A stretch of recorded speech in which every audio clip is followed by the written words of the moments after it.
जब लग गुरु मिले न सांचा, तब लग गुरु करो 10 पांचा।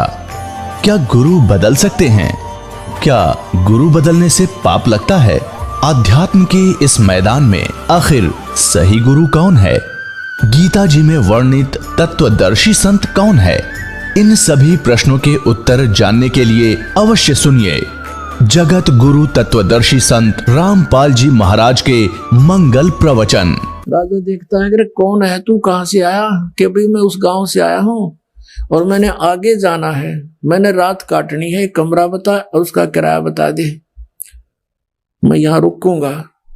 तो राजा हंसा, कहने लगा रे बोले आदमी, तुझे ये सराय दिखाई देती है? ये राजा का महल है, मैं राजा हूं, अब्राहिम सुल्तान नाम है मेरा। बोले आदमी तू कहाँ आ गया यहाँ पर? तो परमात्मा ने कहा कि आपसे पहले इस महल में कौन था? कि मेरे पूर्वज थे, मेरे माता पिता। उससे पहले कौन थे? हमारे दादाजी। उससे पहले दादाजी के पिताजी। उससे पहले कौन थे? कि उनके मेरे चौथे दादाजी। वो कहाँ गए भाई सब? कि वो तो अल्लाह खुदा को प्यारे हुए। तो बेटा तू कितने दिन रहेगा इसमें? ये सराय नहीं तो तू महल बांधता है इसको। यूं कहते ही अंतर ध्यान हो गए भगवान परमेश्वर। कबीर साहब जी सतलोक से आते हैं, ऐसे लीला के चले जाते हैं। नानक साहब जी कहते हैं, नीच जात परदेसी बेरा खिनावे तिल जावे, अर्जा की संगत नानक रहंदा कैसे मुंडा पावे। कैसी इसकी लीला का अंत पाऊं? तो 1 मिनट में यहाँ, 1 मिनट में सतलोक में, 1 सेकंड में यहाँ, 1 सेकंड में वहां देखूं। अब क्या होता है, राजा बेहोश हो गया। मंत्रियों ने फिर जंतर मंतर करनी, मौलवी काजी बुला लिए। दूसरे ने दूसरे बाजू का तबीज बांध दिया और कहा अब कुछ नहीं होगा, बड़ा पहुंचा हुआ मौलवी है। अब कुछ दिनों के बाद परमात्मा ने क्या लीला की। राजा दिन के समय उसने एक बाग बनवा रखा था, 9 लखा बाग, 9 लाख पेड़ पौधे, फलदार वृक्ष, सुंदर वायु, अच्छा एटमॉस्फेयर वहां होता था, फूल फल लगे होते थे। तो वहां दिन में रेस्ट किया करता था 2-3 घंटे। और उसकी वहां पर प्रतिदिन वहां उसके जो बेड को लगाने की ड्यूटी, बेड को संवारने की ड्यूटी, उसकी सेज बोलते थे उसको, उस सेज के ऊपर कपड़ा बिछाना, चारों तरफ फूल फाल लगाने, अच्छी तरह सुगंधित बनाना, और ये एक बांदी की ड्यूटी लगाई जाती थी, नौकरानी की। राजा के पास बहुत सी रानियां थी, तो रानियों की ड्रेस अलग होती थी, नौकरानियों की ड्रेस अलग होती थी।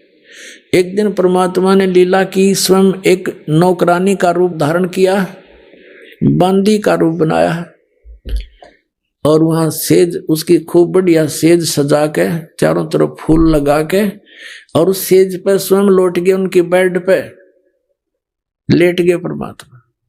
राजा गया विश्राम के लिए, वहां देखा कि तेरी सेज पे और बांदी सो रही है एक नौकरानी। इसकी इतनी हिम्मत बढ़ गई है, इसका कोई इसको डर नहीं रहा। कोड़े होते थे, हंटर कोड़े होते थे, जैसे घोड़े का मार दे अच्छा तगड़ा व्यक्ति तो घोड़ा बैठ जा, इतना जबरदस्त मार होती थी कोड़े की। तो कोड़ा उठा करके राजा ने सोए हुए परमात्मा नौकरानी रूप में उसके कमर पर 3 कोरडे मारे न, बहुत जोर जोर से। परमात्मा एकदम उठे, पहले तो थोड़ा सा रोने की लीला की, और फिर हंसते हंसते लोटपोट हो गए, हंसे हंसे बड़ा जोर जोर से बैठ गए। तो राजा ने सोचा भाई ये कोड़े लागे पाछा हंसन की तो गुंजाइश रहे को नहीं। फिर भी उसने उसकी बाजू पकड़ ली बांदी की, न बोला बांदी तू हंस कैसे रही है, किस लिए हंस रही है तू? कि इसलिए हंस रही हूं कि इस गंदी सेज पर मैं एक घड़ी लेटी थी, ये इतनी निकम्मी इतनी पापग्रस्त है कि मुझे इसकी 3 कोरडे सजा मिल गई। मैं यूं हंस रही हूं, बेटा तेरे साथ के बनेगा तो रोज सोवा इस पे। यूं कह करके परमात्मा अंतर ध्यान हो गए। 3 घंटे बेहोश रहा राजा, 3 घंटे। फिर वहां से लाए उठा करके उसको होश में आया और मौलवी बुलाया, उसने गले में बांध दी इसका तबीज।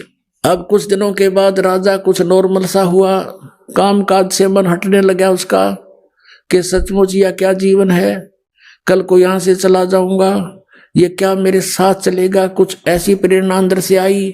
लेकिन काल के दूत त्यार छोड़ रखे। उसी समय औरतों ने कहा, उसकी रानियों ने मंत्रियों से कि ये तो घर त्यागेगा, ऐसी स्थिति आ गई है, इसको रोको किसी तरह, इसको जंगल में ले जाओ शिकार शिकुर के लिए और कई दिन वहां रुको, बागबानी करो, खूब घूमते रहो, इसका मन हट जाएगा, मन से इसकी यह बात हट जाएगी, टेंशन खत्म हो जाएगी। इस उद्देश्य से एक हफ्ते का प्रोग्राम बना के चल पड़े। राजा भी तैयार हो गए, वहां जाकर के एक टेंट लगा लिया, अपना पड़ाव बना लिया। सुबह सुबह सब राजा और सैनिक पीछे चल पड़े अपने अपने घोड़ों पर शिकार करने के लिए।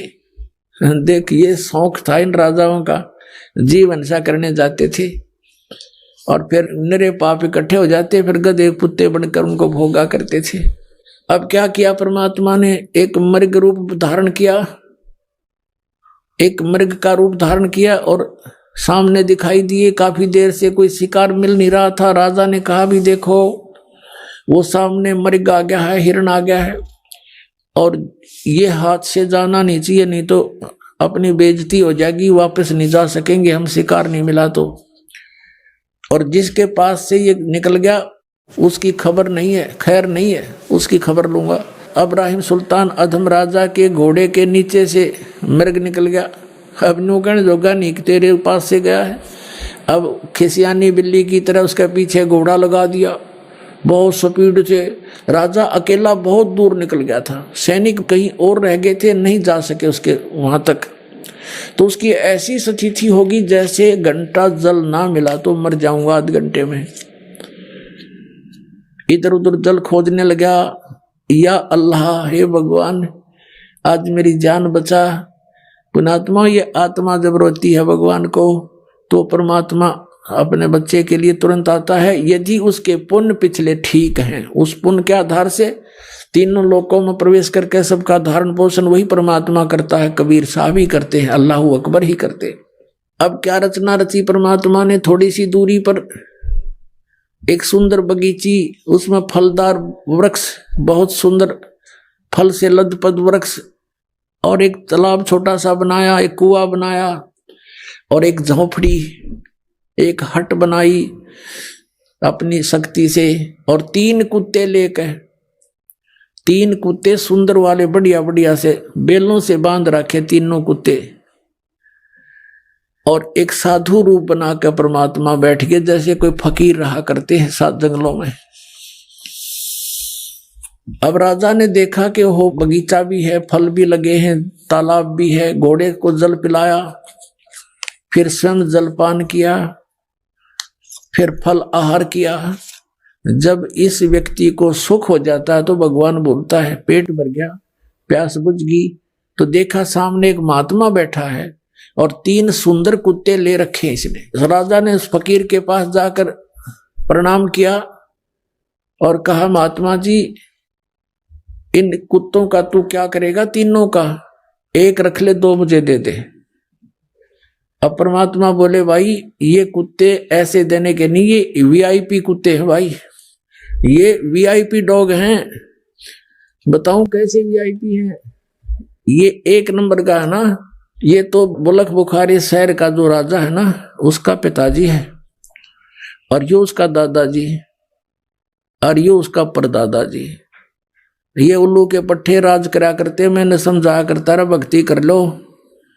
ये 2 दिन के राजपाट हैं, फिर कुत्ते गधे बनकर धक्के खाते फिरोगे।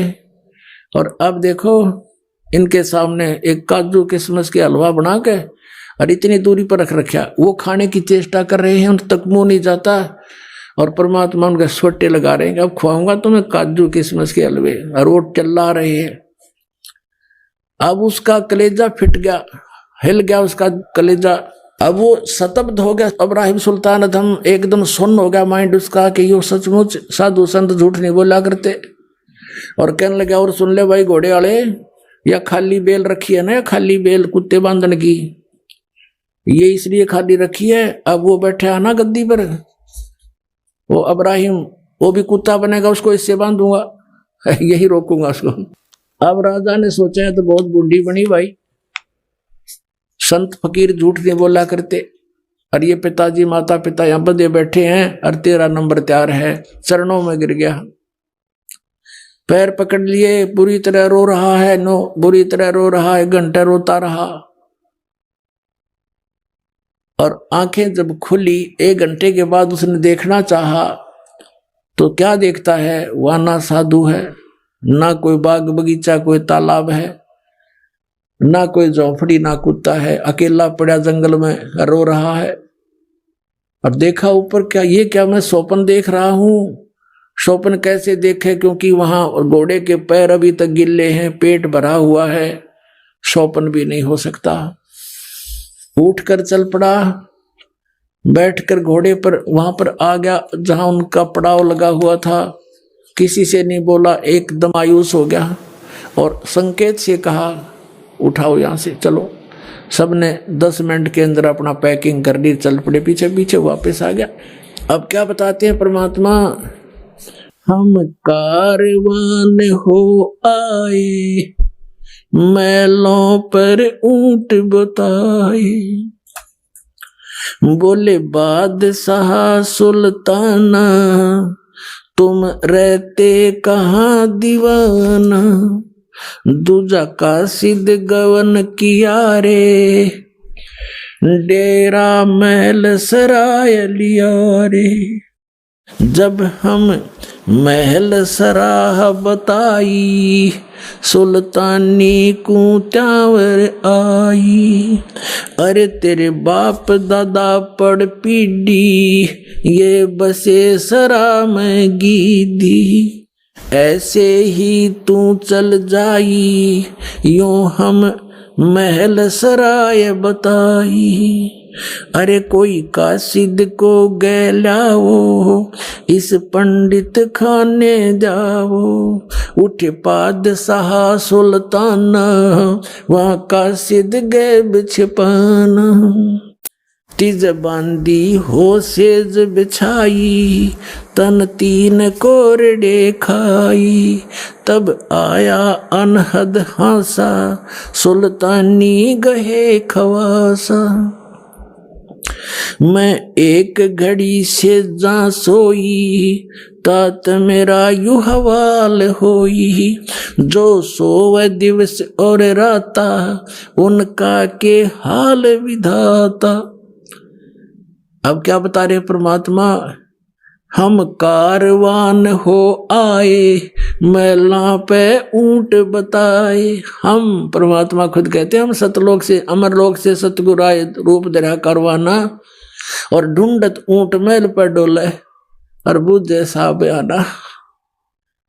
हम कहते हैं 100 चलसीधर मैं करूं पुण्यात्माओं। एक पुण्यात्मा के लिए जैसे वेद बताते हैं कि वो परमेश्वर अपने ऊपर रहता है, वहां से गति करके आता है, अच्छी आत्माओं को, दृढ़ भक्तों को उनको मिलता है, उनको उपदेश देता है, ज्ञान देता है, वो परमात्मा कबीर जी है। और किस प्रकार वो भटक रहे हैं अपनी आत्माओं के लिए। अब एक जीव को काल के जाल से हटाकर सतमार्ग पर लगाने के लिए मालिक ने कितने कष्ट उठाए पुण्यात्माओं। कुछ आंख खोलो, उस परमात्मा को हम बहुत युगों से दुखी कर रहे हैं, अब समय आ गया यहाँ से निकलने का। अब क्या बताते हैं कि हम एक रबारी बनकर आए, कारवान माने जो ऊंटों के कारवां लेकर चलते हैं, लंबे लंबे कतारें, उस तरह का रूप हमने बनाया। खुद कहते हैं हमने ये सब उसको वहां से हटाने के लिए सब कोशिश की है। फिर क्या बताते हैं कि तीजे बांधी हो सेज बिछाई, और तन 3 कोरडे खाई, तब आया अनहद हासा, सुल्तानी गहे खवासा।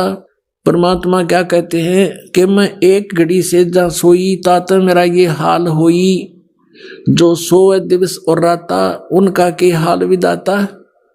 कि मैं तो एक घड़ी इस गंदी सेज पर सोई थी जिस पर तू दिन रात सोता है बोले आदमी, और मुझे इस पे सोने का, एक घड़ी के सोने का 3 कोरडे दंड मिला है। और तू तेरे साथ क्या होगी मूर्ख, मैं इसलिए हंस रहा हूं। परमात्मा कहते मैं इसलिए हंस रही हूं। और फिर अंतर्ध्यान हो गए। चौथे जोगी भये हम जिंदा, परमात्मा ने लीला क्या की। चौथे जोगी भये हम जिंदा, लिन तीन कुते गड़ फंदा। हम एक जोगी बनकर, जिंदा महात्मा बनकर बैठ गए। जैसे आदरणीय धर्मदास साहिब जी को परमात्मा जिंदा महात्मा के रूप में मिले कलयुग के अंदर, आदरणीय मुल्कदास साहिब जी को ऐसे संत रूप में मिले थे सत्संग करते हुए, आदरणीय नानक साहिब जी को जिंदा महात्मा के रूप में मिले परमात्मा बेई नदी पर सचखंड लेकर गए, फिर उनको वापस छोड़ा 3 दिन के बाद। आदरणीय दादू साहिब जी को भी ऐसे जिंदा महात्मा के रूप में गांव से बाहर एक बनी में मिले, उनको भी सचखंड दिखाया। 3 दिन बेहोश रहे थे दादू साहिब जी, तीसरे दिन होश में आए थे। फिर उन्होंने कबीर साहिब की महिमा कलम तोड़ गाई थी। आदरणीय गरीबदास साहिब जी को भी जिंदा महात्मा के रूप में आए थे, सचखंड लेकर गए थे, फिर वापस छोड़ा था। आदरणीय घीसा दास साहिब जी को भी यही लीला की थी, उनके साथ भी सचखंड लेकर गए थे, तीसरे दिन वापस छोड़ा था। अब क्या बताते हैं, चौथे जोगी भये हम जिंदा, लिन तीन कुत्ते गल फंदा। 3 कुत्ते ले लिए और एक गल फंदा यानी गले में बांधन का रस्सा नारा रख ली चैन। दीनी हम साकल डारी, सुल्तानी चले बागबाड़ी, बोले पात सहा सुल्ताना, कहाँ से आए जंद दीवाना। परमात्मा से पूछता है वो अब्राहिम सुल्तान राजा जंगल में कि हे जंद, हे जिंदा महात्मा तू कहाँ से आया है, यहाँ कैसे बैठा है। ये 3 कुत्ते क्या कीजे, इनमें से 2 हमको दीजे। अब्राहिम सुल्तान कहता है इन 3 कुत्तियों का तू क्या करेगा, 2 हमें दे दे। अरे तेरे, फिर यों लोह लंगर शीश लगाई, अरे तेरे बाप दादा हैं भाई, इन बड़ी बद फैल कमाई। ये तेरे बाप दादा हैं भाई, इन बड़ी बद फैल कमाई, यों लो लंगर शीश लगाई, तब कुत्तों धूम मचाई। अब कुत्ता ने कुटन लागे भगवान, सांकड़ गेला चैन मारे उनका बेल।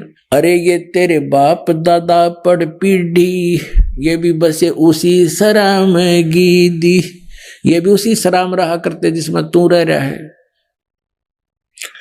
अब तू तख्त बैठ कर भूली, तेरा मन चढ़ने को सूली। अब तू तख्त पर बैठ कर राजा बनकर भूल गया भगवान को, तेरी यह दुर्गति होगी।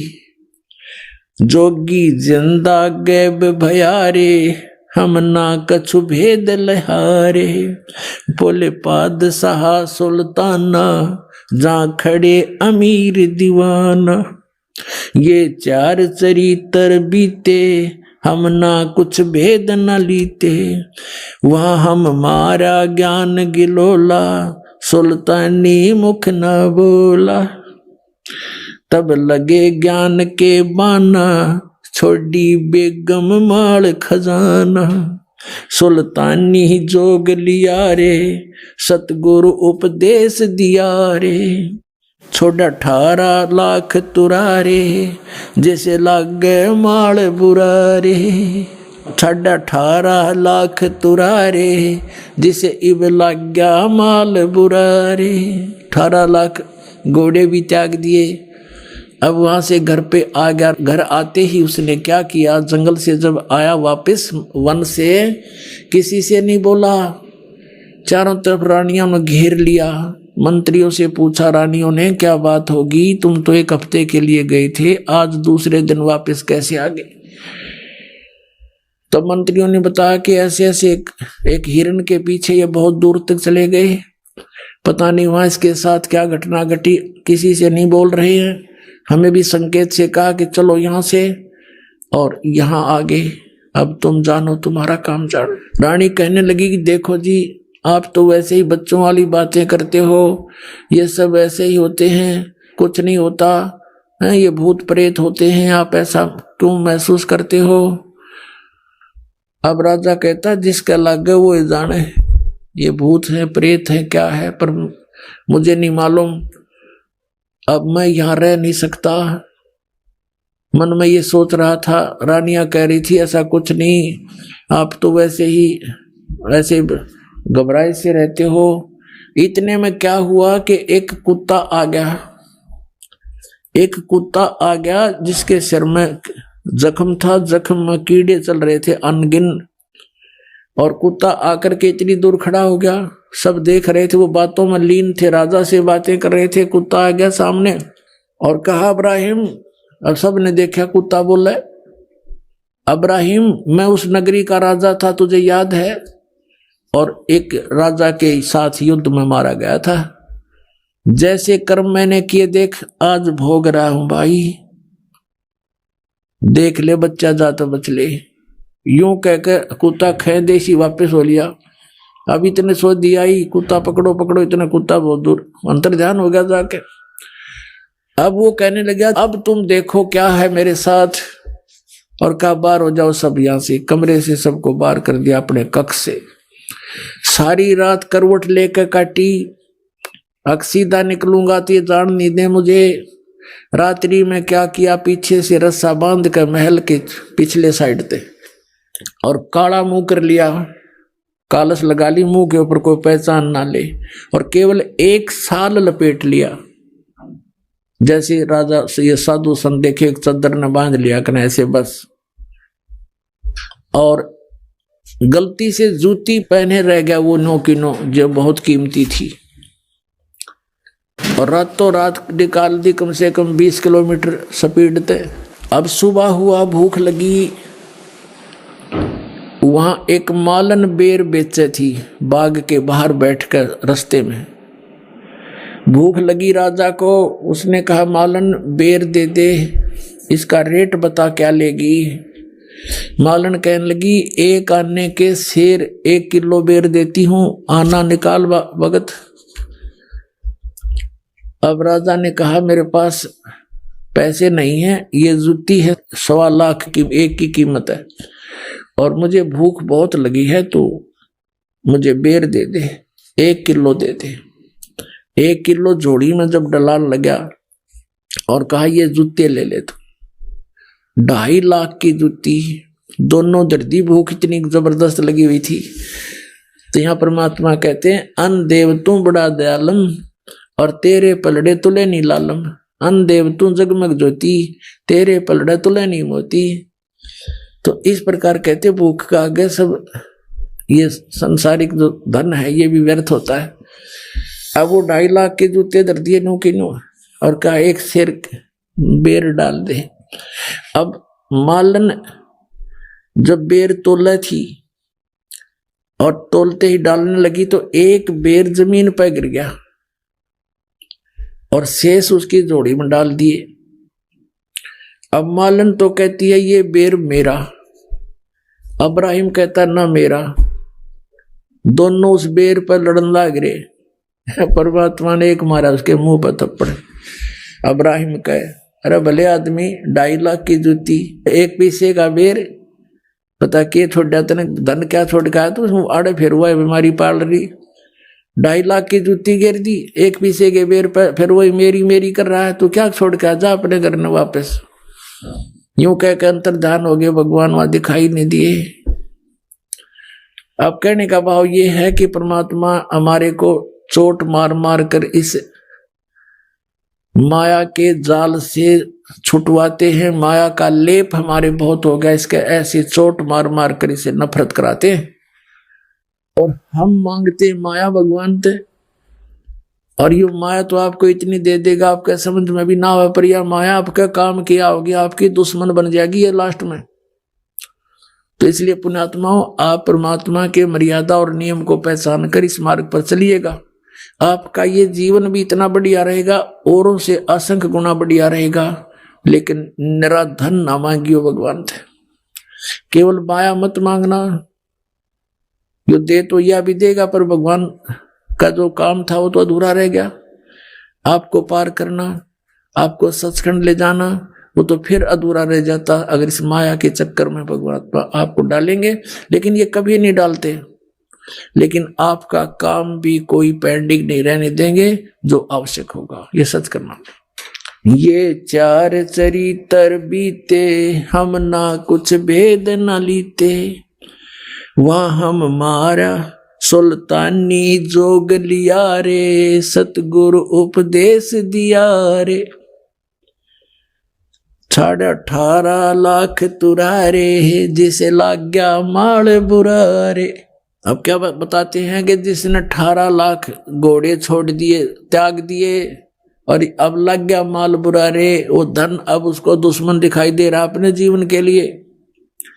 छोड़े गज गए बर सब जल होड़ा, सब अब बहे बाट के रोड़ा, संग 16 सेंस सुहेली, एक से एक अधिक नवेली, छाडे हीरे हिरंबर लाला, सुल्तानी मोटे ताला, जिन लोक परगना त्याग्या, सुन शब्द अनाहद लाग्या, कप पगड़ी की कोपीन बनाई, सालों की अल्फी लाई, शीश किया मुंह काला, सुल्तानी तजे बुखारा, गण गंधर्व इंद्र लर्जे, धन मात पिता जिन सिरजे। होय होय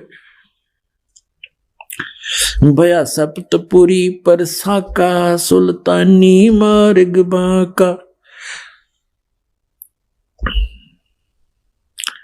अब क्या बताते हैं कि जब ऐसा फैसला सुल्तान अधम ने लिया, घर त्याग दिया, इतने ठाठ त्याग दिए, कहते हैं गण गंधर्व इंद्र लर्जे। ओहो, गण गंधर्व ये जितने भी देव हैं, देव इंद्र, स्वर्ग का राजा इंद्र भी कहते हैं कांपन लग गया कि वे कमाल कर दिया इस आदमी ने, हिम्मत देख इसकी कैसे त्याग कर चल पड़ा। बया सपतपुरी पर साका, कहते हैं गण गंधर्व इंद्र लर्जे, धन मात पिता जिन सरजे। परमात्मा कहते हैं कि धन है इब्राहिम सुल्तान के माता पिता को, जिसका ऐसा लाल उत्पन्न हुआ, ऐसा पुत्र उत्पन्न हुआ। कबीर साहब कहते हैं कह तो माता भगत जने, या दाता या सूर, अन्ना तो रह ले बांझड़ी क्यों, व्यर्थ गंवावे नूर। या तो माता भक्त पैदा करे, या कोई दानी यानी दाता, और या सूरवीर उत्पन्न हो, जो सूरवीर में गुण होते हैं, वो अत्याचार करता नहीं और अत्याचार सहन भी नहीं करता, दूसरों के दुख में दुखी होने वाला होता है, कोई बकवास करने वाला होता है उसके साथ वो फिर संघर्ष करता है। तो कहता है या तो माता भगत जन है, उसके साथ तो कहना है कि अरिया दाता दानी हो, धार्मिक व्यक्ति हो, धर्म करने वाला हो, या फिर सूरवीर हो, अन्यथा जन्म देने की कोई जरूरत नहीं किसी बालक ने। अपना क्यों व्यर्थ में नूर, अपना शरीर भी क्यों खराब करे, बर्बाद करे। कहने का भाव ये है, कहते हैं गण गंधर्व इंद्र लर्जे, धन मात पिता जिन सरजे। कहते धन है उसके माता पिता ने जिसे जन्म हुआ ऐसे महापुरुष का। सुन शब्द अनाहद राता, जहाँ काल कर्म नहीं जाता, जहाँ नहीं हिंदू मुसलमान, कुछ रामन दुआ सलाम। एक समय ये इब्राहिम सुल्तान अधम अपना ऐसे ही परमात्मा की याद में टाइम पास कर रहा था, भक्ति कर रहा था। एक समय क्या हुआ कि बहुत अच्छी वर्षा होगी, वर्षा का मौसम था, साथ में हवा तेज चली।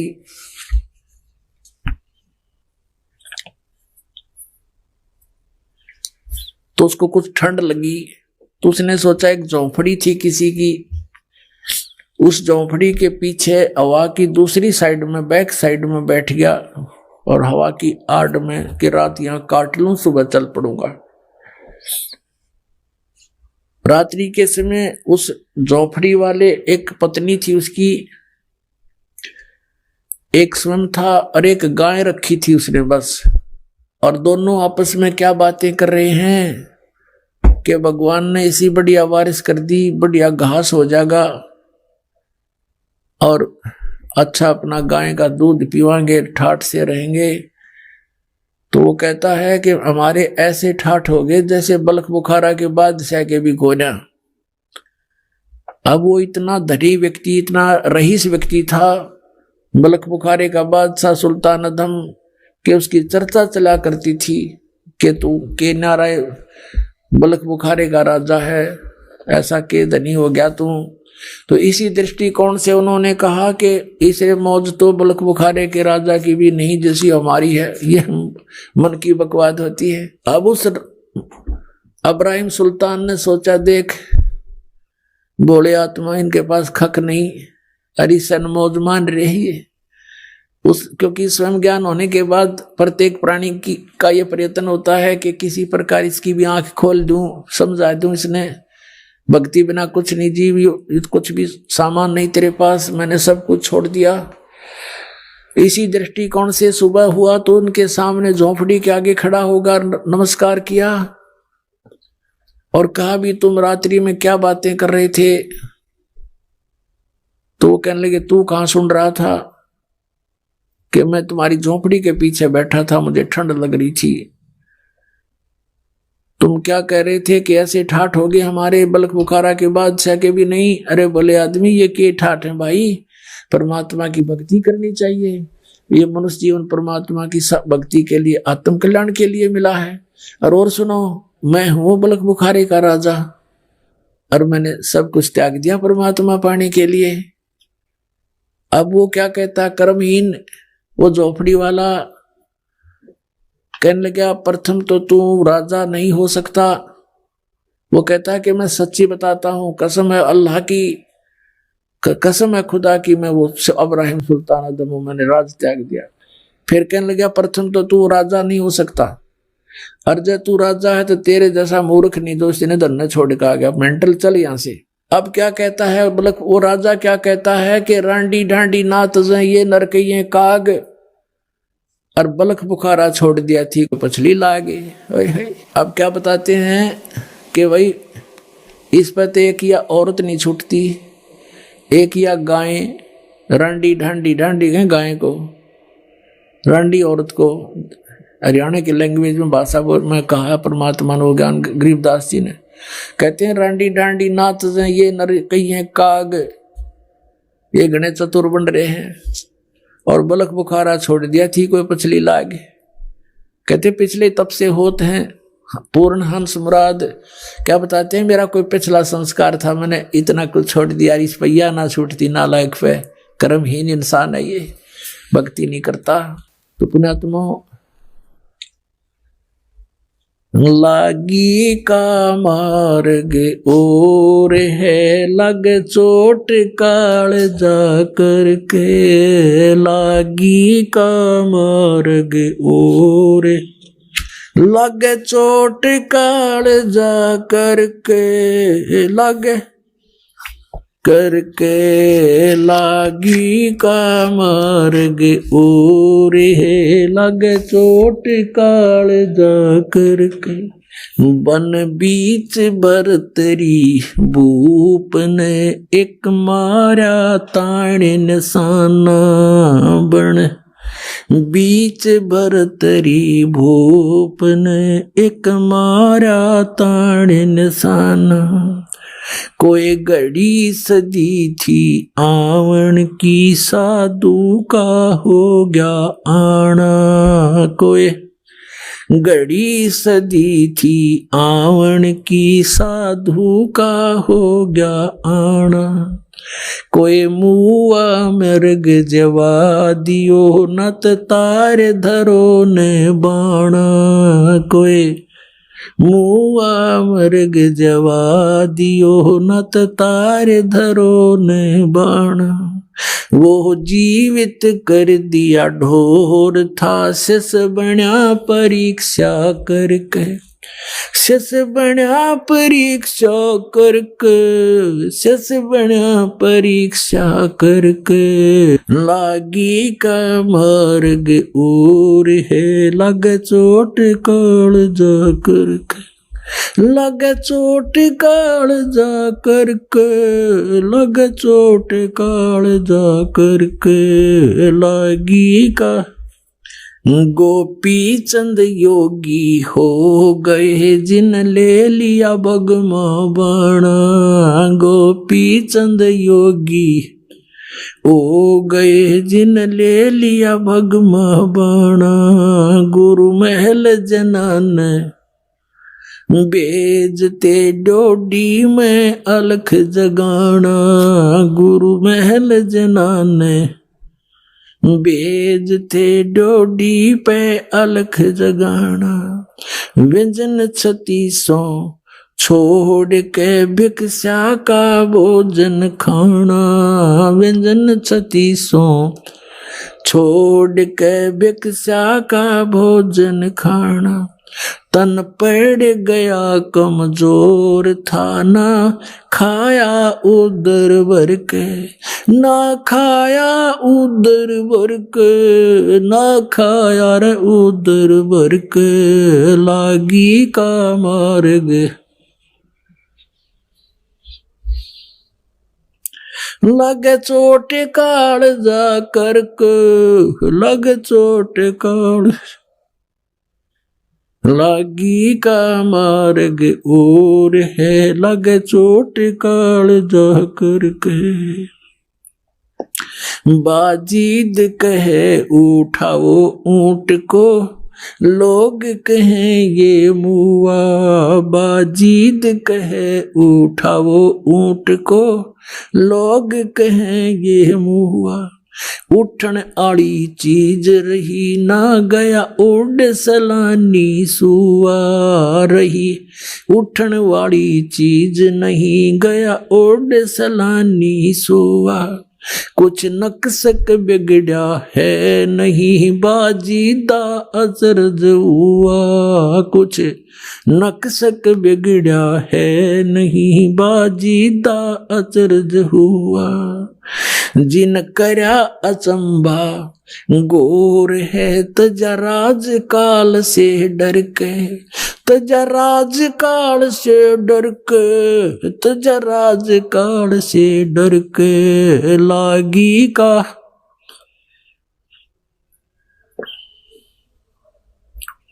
लग चोट काल जा करके। लग चोट काल जा और है लग चोट। सुल्तानी मगन बैराग में जिन तज दिया बलख बुखारा। सुल्तानी मगन बैराग में जिन तज दिया बलख बुखारा। कदे पालकियों में चालते आज ठा लिया गोदड़ बारा।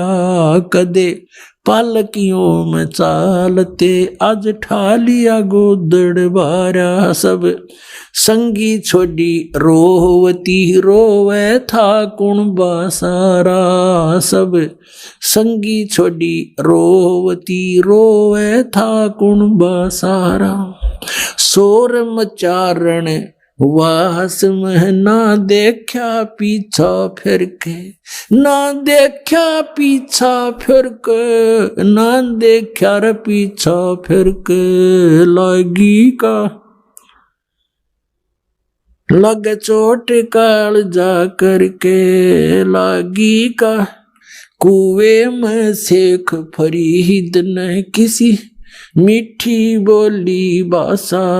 कुएं में शेख फरीद ने कैसी मीठी बोली बासा। तुम चुन चुन कागा खा ली और मेरे हाडों पर का मासा। तुम चुन चुन कागा खा ली और मेरे हाडों पर का मासा। मेरे दोनों नामत छेड़ियो मोहे राम मिलन की आशा। मेरे दोनों नामत छेड़ियो मोहे राम मिलन की आशा। जिन करी तपस्या गोर थी वो होए आसरे अर्के। वो होए आसरे हरके, वो होए आसरे अर्के। लागी का मार्ग और है लगे चोट काल जा करके, लगे चोट काल जा करके, लगे चोट काल जा करके, लागी का मार गे। भाई पीपा दरिया में कूद गया जिन कैसी करी डेठाई, पीपा दरिया में कूद गए रजिन कैसी करी डेठाई, वो नरपाड़ा जीत गए जिन सिर धड़की रवाजी लाई, वो नरपाड़ा जीत गए जिन सिर धड़की बाजी लाई।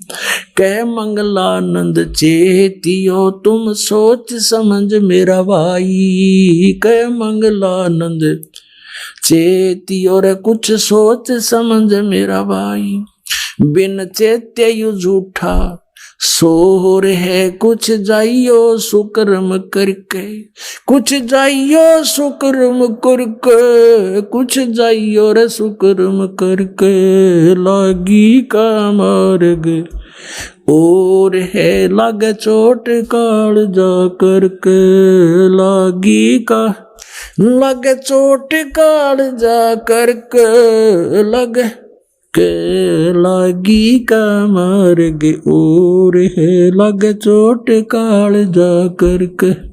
पुण्यात्माओं, अब परमात्मा प्रेरणा करते हैं सभी बाप पुण्यात्माओं को कि ये मानुष जीवन केवल परमात्मा प्राप्ति के लिए ही प्राप्त हुआ है और इसको अंतिम श्वास तक परमात्मा की भक्ति में लगाकर ही सफल किया जा सकता है। किसी भी सदग्रंथ को, किसी भी परमात्मा प्राप्त महापुरुषों की वाणी को आप पढ़ोगे, देखोगे, सुनोगे, उससे आपको यही पता चलेगा कि इस भक्ति को, इस साधना को आपने अंतिम श्वास तक करना है।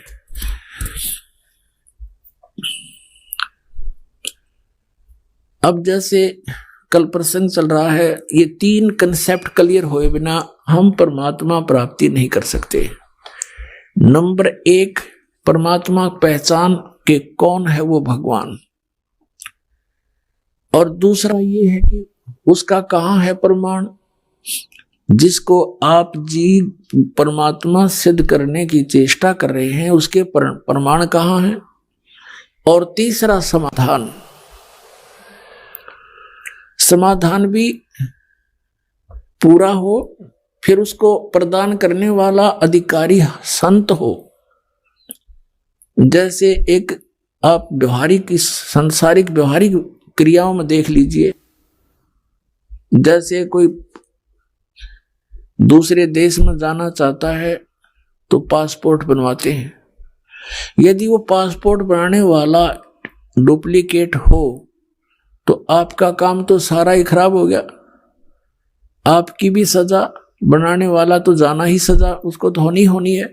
तो इसी प्रकार ये अधिकारी के बिना ये मंत्र दिए हुए काम नहीं करे, नहीं तो वो महापुरुष भी पहले बता सकते थे इन मंत्रों को। उनको मालूम था कि इन काल के दूतों को ये नाम हाथ लग जाएंगे, सतनाम सतनाम सतनाम करके उसके कोड वर्ड से महापुरुषों ने डंडोरा पीट दिया। इन नकली संतों ने सतनाम सतनाम गोट लिया। अब सतनाम तो वो ही है, जैसे ये तो संकेत है, सांकेतिक सच्चे नाम की तरफ, क्यों सच्चा नाम हो। अरे नकली संतों ने, पंथों ने, राधा स्वामी, धन धन सतगुरु, सच्चा सौदा सिरसा वालों ने ही न सतनाम कहे ना पता नो के वो सतनाम। सतलोक को भी सतनाम कहते हैं, सार शब्द भी सतनाम, सतपुरुष भी सतनाम, और सत शब्द भी सतनाम, ये असली राम भी सतनाम और सतलोक भी सतनाम। और ये एक नाम जप है वो भी सतनाम, 5 नामों में ओंकार, जो ओंकार निरंकार ज्योति निरंजन सोहम और सतनाम, इनको सतनाम का नहीं पता। परमात्मा ने यू खेल खेलना था कि नकलियां का हाथ लग गया तो नाश हो जाएगा इस बात का, ये सारे भक्त रह जाएंगे। और फिर कैसे पहचान बताती है नकली, ये नाम गलत दे रहे हैं। अगर नाम इनके पास ये होता तो कद्दे भी ना सूतमा होया बात, क्योंकि वो ये कहते हैं हम भी तो वही, हमारे गुरु जी भी तो यही नाम दे रहे हैं। और अब ये स्पष्ट हो गया कि 500 नाम काल के जानो, वो 500 नाम काल के, तो ये पुण्यात्मा, वो भगत, वो भी परमात्मा के बच्चे हैं जो नकलियां का फंस गए। अब उनके लिए ये प्रयत्न हो रहा है पुण्यात्माओं जो गलत स्थान पर चले गए, और आप जी यहां पहुंच चुके हो। आपकी किस्मत को मैं किन शब्दों से सराहूं, मेरे पास शब्द नहीं। धन्य आपके माता पिता जिनसे जन्म हुआ, सत्कर मान लेना। लख बर सूरा जूझ ही लख बर सावत दे, लख बर यति जहान में तब सतगुरु शरणा ले। आप इतने पुण्यात्मा रहे हो युग युगों में, जन्म जन्मांतरों में, लेकिन रास्ता नहीं मिला। जैसे आदरणीय नानक साहिब जी सतयुग में वो अम्बरीश राजा थे, इतनी पुण्यात्मा थे, राज भी करते थे, लेकिन भगवान का नौकर समझकर अपना राज करते थे। परमात्मा के जो जनता थी उसको परमात्मा के बच्चे जानकर उनका पालन पोषण करते थे। स्वयं बहुत जबरदस्त भक्ति करते थे, जिसके सामने दुर्वासा जैसे सिद्ध पुरुष भी फिट्टे मुंह होकर गए थे, जो केवल सिद्धियां कमाते थे, लेकिन वो भक्ति केवल विष्णु जी की करते थे। त्रेता युग में वही आत्मा फिर राजा जनक हुए, बहुत भक्ति करते थे, बड़े यज्ञ किए, बहुत से धर्म किए, 100 मन घी के कई यज्ञ किए, और फिर वही अपना पुण्य समाप्त करके फिर नानक जी बने। और पहले तो उन राजा बने थे तो उनके नौकर रहते थे, अब स्वयं नौकर लगे एक नवाब के यहाँ पर एक पेट के लिए, और उन अच्छी आत्मा को फिर परमात्मा मिलते हैं। कहते हैं लख बर सूरा जूझ ही लख बर सावत दे, लख बर यति जहान में तो सतगुरु शरणा ले। ऐसी पुण्यात्माओं को ढूंढते फिरते हैं भगवान। तो उनमें से आप भी आज एक हो जो यो नाम आपको मिल गया, सतनाम, सतकर मानना। अब इन महापुरुषों का इतिहास तो भगवान ने बता रखा है कि ये राजा थे, फिर एक नौकर के रूप में रह रहे थे, वही उसी तरह आज आप हैं। आप पहले बहुत अच्छी पुण्यात्मा रहे हैं, राजा भी रहे हो, इंद्र की पदवी भी प्राप्त की, आप बहुत देवता भी बने, राज फिर घसियारे, क्यों पुण्य खत्म हो गए, ये लूट कर फिर वापस भेज देता है। तो अब हमने अपनी इस भक्ति को सुरक्षित रखना है, या व्यर्थ नहीं करना, ना किसी को आशीर्वाद देना, ना सिरपा धरना, नहीं तो आपकी भक्ति समाप्त होने लग जाएगी, पंचर हो जाएगा आपकी राम नाम की गाड़ी में। ये पंचर नहीं करना, हमने यहाँ से बचाकर अपना सतलोक चलना है। अपने भाइयों को, बहनों को, रिश्तेदारों को, माता को, पिता को, सबको राम नाम पर लगा दो, अपना अपना पंप दो, अपने अपने टायरों में खुद हवा भरेंगे। एक टायर से दूसरे के टायर में हवा कितनी भर के, दोनों खराब कंडम हो जाएंगे। तो इस प्रकार हमने इन साधनाओं को अपना बचा के रखना है। आइए अब हम उन श्रद्धालुओं के अनुभव जानते हैं जो जगत गुरु तत्वदर्शी संत रामपाल जी महाराज जी से दीक्षा प्राप्त कर चुके हैं तथा उनके द्वारा बताए गए भक्ति मार्ग पर चल रहे हैं। सर नमस्कार। नमस्कार सर। सर क्या नाम है आपका? मेरा नाम चंद्राम कुमार बालियान है जी। सर कहाँ से आए आप? उत्तर प्रदेश, जिला मुजफ्फरनगर, गांव सोरम से आया हूँ जी। सर संत रामपाल जी महाराज जी की शरण में आने से पहले आप क्या भक्ति साधना करते थे? हम शिव जी के व्रत रखते थे जी, पीरों पे भी दीवा बालते थे जी, और वैसे भी कृष्ण में भी आस्था थी जी, देवताओं पे भी दीवे बालते थे जी। सर जब आप भक्ति साधना कर ही रहे थे तो फिर आप संत रामपाल जी महाराज जी की शरण में क्यों गए? संत रामपाल जी महाराज की शरण में आए जी, जब हम हुक्का बीड़ी पीते थे बैठ के लड़कों में, तो वहाँ से हम परमात्मा का जिक्र करते थे। वे लड़के निगेटिव सोच का वैसे जिक्र करते थे, वैसी बातों का जी। तो फिर मैं ये परमात्मा की ज़्यादा बात धरता था जी उनके आगे, तो मैं इस बात को हटाते थे। बोला हुक्का पी तू, तो आगे की बताओ जा ज़्यादा। तो मैं जब हुक्का पीते थे जी, मैं बोला अगर तुझे परमात्मा चाहिए तो उन्होंने कहा कि हमें तुझे एक पुस्तक देंगे, और वह पुस्तक मतलब उसे पढ़ना, उससे आपको देख परमात्मा पहचानोगे क्या आप। तो उन्हें भी ये नहीं पता था कि ये परमात्मा मतलब रामपाल जी महाराज ने इसके बारे में क्या जानकारी लिख रखी है, उन्होंने तो वैसे ही मंगा ली वह। तो उन्होंने मुझे दी जी वह, घर पे मैंने पुस्तक पढ़ी। उस पुस्तक को मैं जहाँ पर भी पढ़ता था, यहाँ पर ही मेरी आत्माओं में एक अलग ही निखार आता था जी लगता था पढ़ के। पर उस पुस्तक को मैं भगतमती को दिखाऊँ था, क्योंकि ये सत्संग के माध्यम की पुस्तक थी, और सत्संग मैंने राधा उसका धन सतगुरु का जो सुन रखा था, गांव में भी राम चर्चा होती थी। उस राम चर्चा में जो लड़के जिक्र करते थे भाई औरतों के बारे में कि वहाँ आलू नुड़वाते हैं धन वाले, वो करवाते हैं, तो उस वजह से मैं भगतमती से लुकाऊं था, कभी से पता लग जा इस सत्संग का और ये भी चली जा। तो वह मुझे कहती थी कि नहीं जी, बार बार इस पुस्तक में ये लिख रहा है कि आइए आइए रामपाल जी महाराज की शरण में आइए और अपना कल्याण कराइए। तो मैं कहने लगा नहीं ऐसी कोई बात नहीं, ये वैसे लिख दें सब। तो मैं अलग लुक के पढ़ता था जी उस पुस्तक को, वो रजती रामपाल जी महाराज की। तो जी जब मैं लुक के पढ़ता था उस पुस्तक को, तो भगतमती ने भी पढ़ी हुआ, तो उन्होंने कहा नहीं जी बुला रहे, इसमें बार बार पुस्तक में लिख रहा कि आइए आइए रामपाल जी महाराज की शरण में आइए और अपना कल्याण कराइए जाओ। तो मैंने कहा मगर नहीं ऐसी बात नहीं। तो मैं जी जून के महीने में आश्रम में चला गया, भगतमती को कुछ नहीं पता। तो वहाँ जाकर जो गेट में मैं बैठा अंदर, तो उन्होंने भगत जी बैठे थे गेट पे, उन्होंने कहा कि लगा आप नाम लोगे? मगर जी ने हम नाम नहीं लेने गए। तो हमने खाना खाया जी, हाथ मुँह धोए, तो गुरु जी आशीर्वाद दे रहे थे। हाँ जी, संत रामपाल जी महाराज आशीर्वाद दे रहे थे। तो हम आशीर्वाद, गुरु जी का मुँह फिर रहा था जब आशीर्वाद दे रहे थे, तो आशीर्वाद देते थे, फिर गुरु जी का मुँह फिर रहा था, हमने देखे। तो हम दिन के दिन ही गाँव में आ गए जी। फिर तो 2013 के नवंबर के महीने में हमने फिर जाकर नाम लिया जी। आपने संत रामपाल जी महाराज जी से नाम दीक्षा ली, तो हम आपसे ये जानना चाहेंगे कि जब आपने संत रामपाल जी महाराज जी द्वारा लिखित पुस्तक पढ़ी, तो उस पुस्तक में आपको ऐसी कौन सी बातें लगी जिन बातों ने आपको प्रभावित किया, जिससे आपको विश्वास हुआ कि संत रामपाल जी महाराज जी पूर्ण संत हैं और आपको इनके द्वारा दी गई भक्ति साधना करने से ही लाभ मिलेगा? उस पुस्तक को पढ़ गए जी, खिंचाव बना। उस पुस्तक के अंदर ऐसी ऐसी परमात्मा की वाणी लिख रही थी, कबीर साहब की, रामपाल जी महाराज की ऐसी ऐसी वाणी उन्होंने लिख रखी थी, जिससे पढ़ पढ़ के अपने आप को ही हमारा खिंचाव बना उस पुस्तक के अंदर। उस पुस्तक के अंदर जो वाणी थी, कबीर साहब का भी फोटो था, तो आपको एक खिंचाव बनता गया जी। उस खिंचाव के कारण ही हम शरण में गए जी। सर, संत रामपाल जी महाराज जी अपने अनुयायियों को बहुत सारे लाभ देते हैं, ये उनके अनुयायियों का दावा है। क्या आपको भी संत रामपाल जी महाराज से नाम दीक्षा लेने के बाद कोई लाभ मिला? हाँ जी, संत रामपाल जी महाराज से हमें नाम लेने के बाद, दीक्षा लेने के बाद बहुत लाभ मिले जी। एक बार हमारे घर में मतलब उसमें ज्योति लगाई थी जी हमने। उस ज्योति में जो हमने दंडवत की, तो वहाँ से 2000 रुपये रख रखे थे हमने ज्योति के लिए जी। तो वहाँ से ज्योति के लिए 2000 रुपये रखे थे जी। तो 5-7 दिन बाद जी मैंने अपनी जेब में 10,000 रुपये निकाल के वहाँ पर रखे। मैं कहा जी जरूरत पड़ेगी जब उठा लूँगा। तो वहाँ से मुझे 5500 रुपये, उस 2000 से अलग 5500 रुपये और धरे मिले जी। तो मैंने भगतमती को बताया, उसे विश्वास नहीं आया जी। तो फिर भगतमती ने 1-2 जगह और बताया, मैं बोले कह लगा तुम धर का भूल गए होंगे। मैं कह लगे वो तो हमें पता जी, हम धर का भूल या नहीं भूल, कि इतने बड़े तो हम सेठ नहीं जो दर दर भूल लेंगे पैसों को। एक हमारे 12 का ट्रॉली खड़ी करता था जी। जब ट्रॉली खड़ी करता था, हम बड़े परेशान थे। हमारे पापा ने कानूनी कार्रवाई भी करी, उस कार्रवाई से भी वो ट्रॉली नहीं हटा रहा था। वैसे भी वो सरकारी मतलब नौकरी पर था, रिटायर होकर घर पाया हुआ था, इसलिए वो हमें मतलब परेशानी ज़्यादा दे रहा था। हमने संत रामपाल जी महाराज का प्रार्थना लगाई, उस प्रार्थना से ही रामपाल जी महाराज की प्रार्थना से ही वह ट्रॉली आज वहाँ खड़ी नहीं होती, वो एकदम हटा के ले गया। मैं ज्योति लगाई, ज्योति लगा कर मैं दंडवत की, तो दंडवत करते ही जो मुझे खड़का सुना लोहे का, तो वहाँ से वह ट्रॉली मुझे खड़ी नहीं मिली जी। तुरंत एकदम हटा कर लेगा। मैं नीचे आने के देखा तो वहाँ ट्रॉली नहीं, आज तक वो ट्रॉली नहीं हटता जी। हमारी तरफ को बहुत प्रेम भाव से लखता है आज वो। एक लाभ हो रहा है जी, हमारी गाय बहुत बीमार हो गई थी।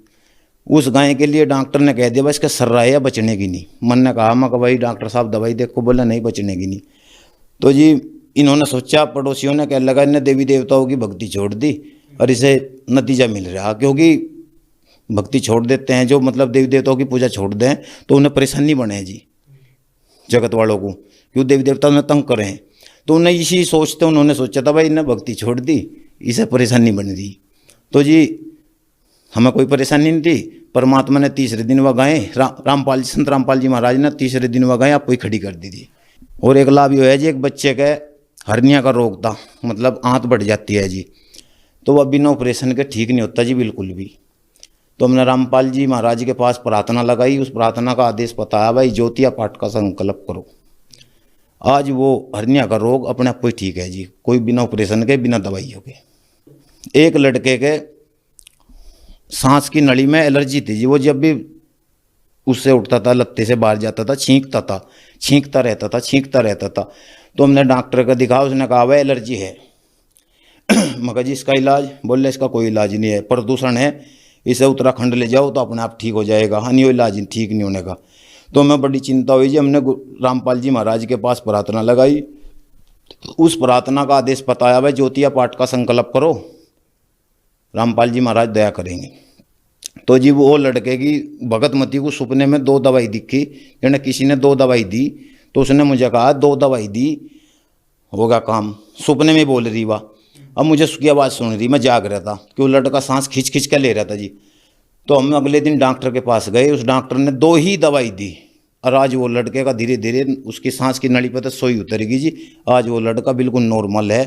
यानी सांस की मतलब यह बीमारी ऐसी होती है जी, या ठीक नहीं होती, ये दम्मे का असर हो जाता है जी। एक लाभ हो रहा है जी, जब मैं रामपाल जी महाराज से नाम दीक्षा ली तो मैं घर पाया तो मैं हमारी मम्मी जी के पित्तर का बहुत तगड़ा असर था जी। वह माड़ी बार में बेहोश हो जाती थी, माड़ी बार में जबड़ी भींच लेती थी, घर में कोई खुशी होती थी जब भी वह परेशान होती थी। हमारे पापा गैल भी लड़ पड़ती थी, मेरी डब को भी लड़ती थी।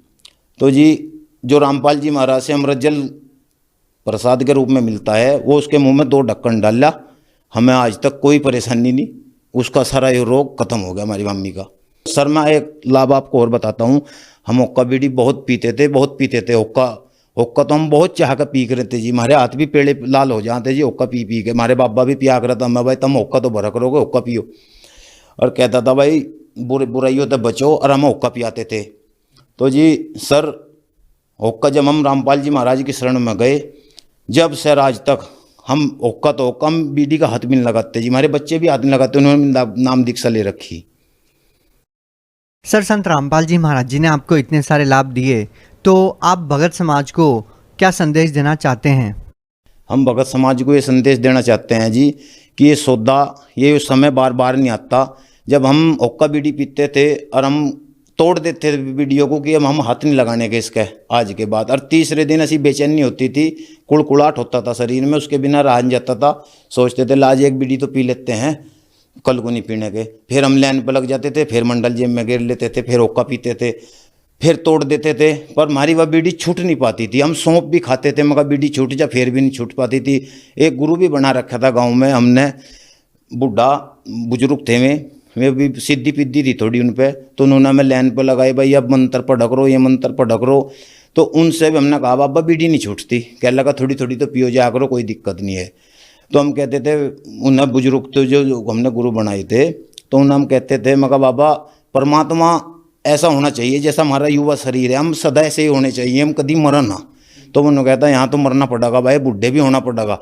तो मगर परमात्मा कैसा है? बोला परमात्मा मिलने का नहीं, मगर और बोला वो तो निराकार है।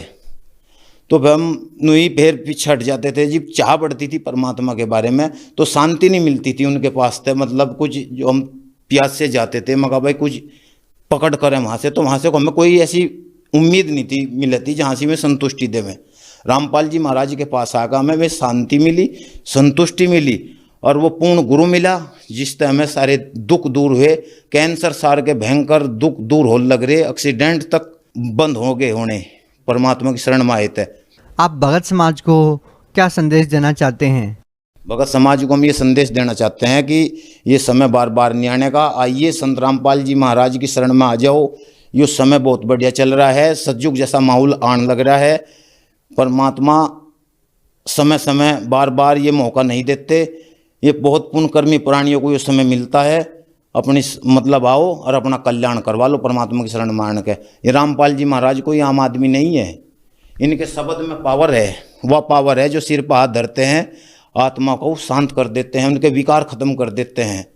सर जो लोग संत रामपाल जी महाराज जी से नाम दीक्षा लेना चाहते हैं वो उनसे नाम दीक्षा कैसे प्राप्त कर सकते हैं? जो लोग संत रामपाल जी महाराज से जुड़ना चाहते हैं, गांव-गांव में आज छतरी लगी हुई है, उस पर जो टीवी चलता है, टीवी पे चैनल आते हैं, उनमें परमात्मा संत रामपाल जी महाराज का जो प्रोग्राम आता है, सत्संग आता है, उस पर एक पीली पट्टी आती है, उस पीली पट्टी पे नंबर चलते रहते हैं, उन नंबरों पे फ़ोन करो, नाम दीक्षा लो और अपना कल्याण करवाओ। जी धन्यवाद। सत